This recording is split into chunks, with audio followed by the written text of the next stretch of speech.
Hello everybody, and welcome to the latest episode of Games Up Podcast, brought to you by World Geekly News. Before we continue any further, this week I got to witness and take part in the spectacle that is Enter Shikari live. As a result, my voice is utterly kicked, so apologies if I sound like I'm talking through a cheese grater at any point in this podcast. Hopefully you'll enjoy it the same nonetheless. So, this week we're going to be talking about the big sports day that's happening right now. In fact, on the day that I'm recording this, it is Sunday, which means over in the US it's Superbowl Sunday, and over here in the UK it's Super Bowl bit of Sunday and very early Monday morning. But with the Super Bowl comes lots of trailers and announcements and media things that are often quite surprising or often quite exciting.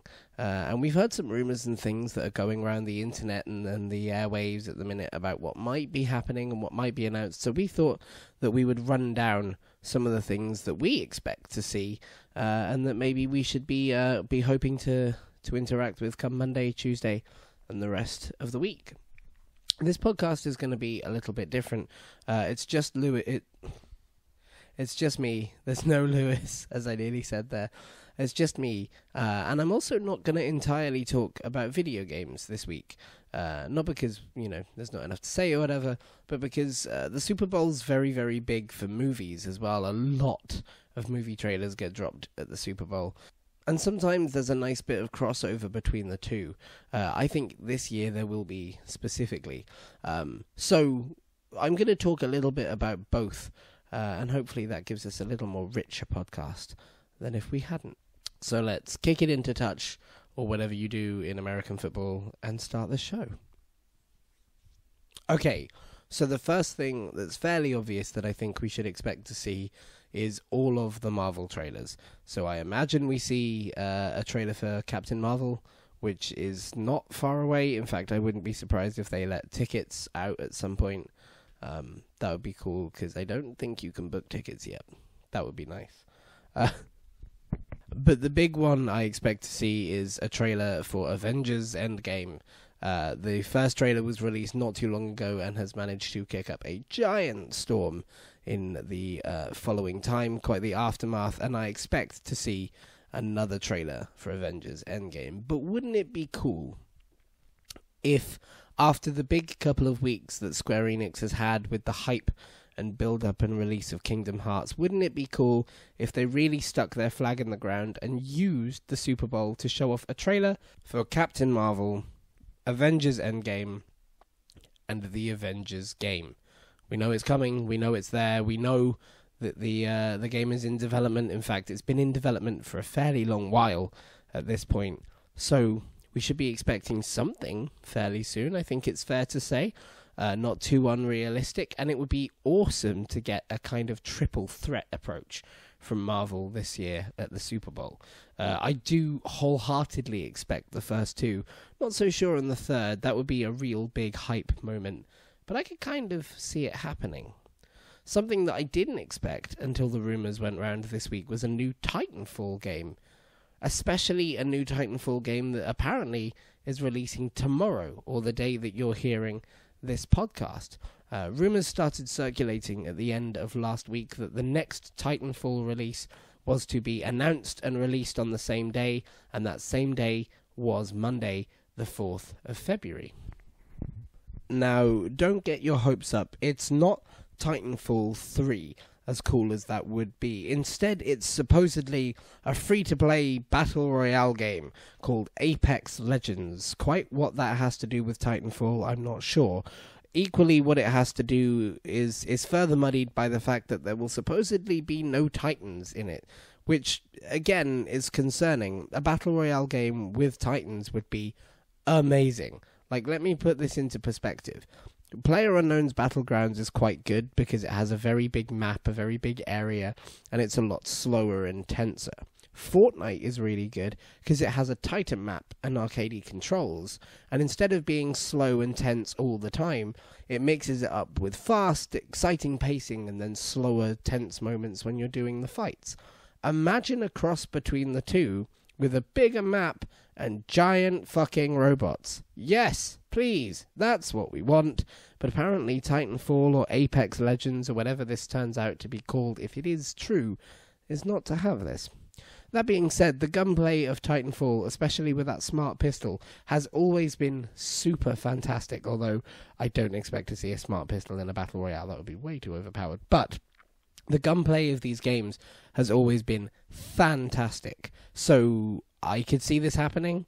I could certainly see EA getting in on it, although I do think it'll kill the hype a little bit for Battlefield's Battle Royale, which comes out soon-ish, supposedly.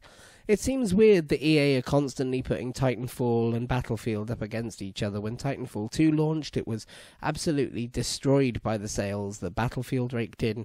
And if this Battle Royale game is free-to-play, comes out earlier and has more Super Bowl hype behind it than Battlefield's one, that seems like they're cannibalizing the sales to some extent, or the hype that mode will ever reach.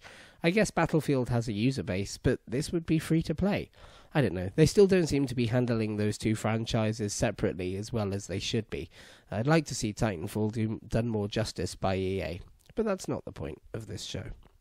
So what else should we expect to see? Well, on the games front, I would not be surprised to see Fortnite do something. They haven't announced it as of yet, but they have the money very easily to put some kind of trailer in front of the Super Bowl. The current Battle Pass season finishes in 3.5, 4 weeks. So an initial kind of teaser trailer for Season 8 seems like it would make a lot of sense. If they were going to announce something giant, then maybe it's the first tease of a new map, which people have been asking for a long, long while. But if leaks are to be believed, Season 8, I think that's the right one. The next season, whatever it is, will revolve around some kind of world-shaking earthquake that, again, changes the topology of the map in Fortnite. Showing some kind of tease of the rumbling or shaking of that would be a really cool way to get people excited and keep the hype there for Fortnite. Not that they've struggled with that this week, announcing and then suddenly doing a giant marshmallow concert in the middle of a video game. Some people have called it the first virtual concert, which is not true. There's been quite a few before that. Apparently, according to Keza McDonald on Twitter, there was one where Dizzy Rascal performed to PlayStation Home in front of a bunch of people wearing a mask of his own face, which sounds incredibly cultish, far more than I expect of anything to do with Dizzy Rascal. But not quite the first virtual console, but an awesome thing to do nonetheless. So Fortnite doesn't need the hype, but I don't think that will stop them nonetheless. On the movie front, I would be super excited. I don't think it'll happen, but I would be super excited if we got another Cloverfield surprise, like we did last year. Last year, out of the blue, J.J. Abrams' Netflix dropped The Cloverfield Paradox, a movie I have been trying to work up the guts to watch for quite a while. I love the Cloverfield movies. I would be really excited if they announced another Cloverfield movie. Maybe it's on Netflix, maybe it comes out in a few weeks. This is kind of the time of year that they do them, although they are every 2 years. When 10 Cloverfield Lane was announced as a surprise, it was early 2016, around the Super Bowl time, although, as I say, it was 2016. Paradox was 2018, so maybe we should be waiting for next year, but I would be really happy if they did. I would also be quite happy to see another thing from Black Mirror. Bandersnatch was huge, like giant, huge, and it's kind of propelled Black Mirror to the point now where they develop their own hype to some extent. That sounds a bit weird, but the idea of a Black Mirror release is big enough to get people talking. So doing something around the Super Bowl when people expect those kind of media property surprises would be very Black Mirror in and of itself.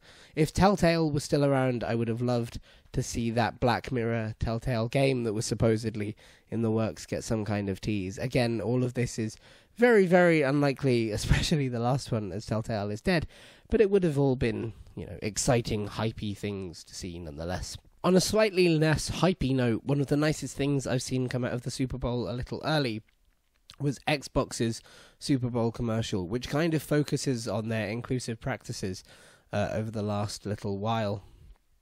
Of course, they released the adaptive controller, which was a big thing for inclusivity in games because it's a lot easier for people with physical impairments or disabilities to use to play video games, and the advert focuses on more of that kind of inclusive attitude that propelled them forward in that sense, and it's just really, really lovely. I won't say anything more.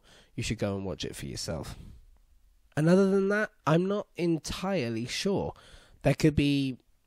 There's loads and loads of films out this year that could see some kind of Super Bowl trailer, and there would be a surprising amount of games that would as well, but I don't know quite what fits it. There's some major AAA stuff coming from video games this year that would be amazingly hype, like Cyberpunk 2077. That would be so cool. Or maybe one of the big Sony properties like The Last of Us 2. To some extent, I even kind of expect to see a Crackdown trailer. But it's also very easy to argue all of these things away. Like, Cyberpunk, does that really fit CD Projekt Red's kind of marketing tone to put a Super Bowl trailer out? It's certainly the kind of size of game that I would expect to see, and it has crazy hype running for it, but I don't know that it fits their size of company. Crackdown is big, it's uber macho, it's Terry Crews, it fits that kind of sports thing that gets behind the Super Bowl, but they seem to be kind of shadow releasing the game instead. Are they really going to push that hard for it? One of the Sony properties would also be awesome, especially as we don't expect to see Sony doing big hype moves until later on in the year, but which one would it be? The only one that really comes to mind for me is Death Stranding or The Last of Us 2, and frankly, I don't think we see those games for a little while yet, so it's kind of difficult to say. On the movie front, well, maybe we see something from Star Wars, like maybe we get a title reveal for Episode 9. That would be awesome. And maybe even there's something to do with Star Wars in games, like maybe a title reveal for Episode 9 and some kind of trailer for Battlefront, or something like that. And then maybe some smaller, more indie things, like I would love to see a trailer for Jordan Peele's new movie, Us, which looks incredibly creepy. Like, I watched the first trailer around Christmas time, and it has stuck with me since long after Christmas time, but that would be awesome to see. But yeah, the Super Bowl is always exciting for media heads because it's a bunch of trailers, a bunch of hype, and a bunch of excitement around an exciting time in American sports culture. So I kind of have no idea what could happen. I'm neither American nor into sports culture. I'm just a media head. That being said, I hope we wake up on Monday morning with a bunch of exciting things, and I hope you listen back to this on Monday evening and think, oh, he got a couple of those things right. Or think, wow, he was way off the mark. What was he doing? He should have just rested his voice for a week. Either way, I hope you enjoyed this podcast. Thank you very, very much for joining us, even though it was a relatively short one. I hope you have a lovely week. We will see you next week. And if you want to stick about with us following all of this stuff, feel free to do so. We are at Games Upcast on everything. That's Twitter, iTunes, YouTube, Spotify, Twitch, and Facebook. I really need to think of a better way to say all that stuff. You can also subscribe to the show if you felt like doing so that you never miss anything that we post, and so that we get out in front of a few more people. We would really, really appreciate it. Thank you very much. Go and look at World Geekly News. They do great stuff. We just posted a preview review kind of thing about Thea the Shattering, which is an amazing game that just came out on the Switch. We were lucky enough to be given a copy of the game before it came out. And we just got some cool news about something else that we're doing later on in the year. So keep your eyes peeled for that. Until then, thanks very much. We will see you next week. Enjoy the Super Bowl. And the game is, in fact, ow, my throat hurts, up.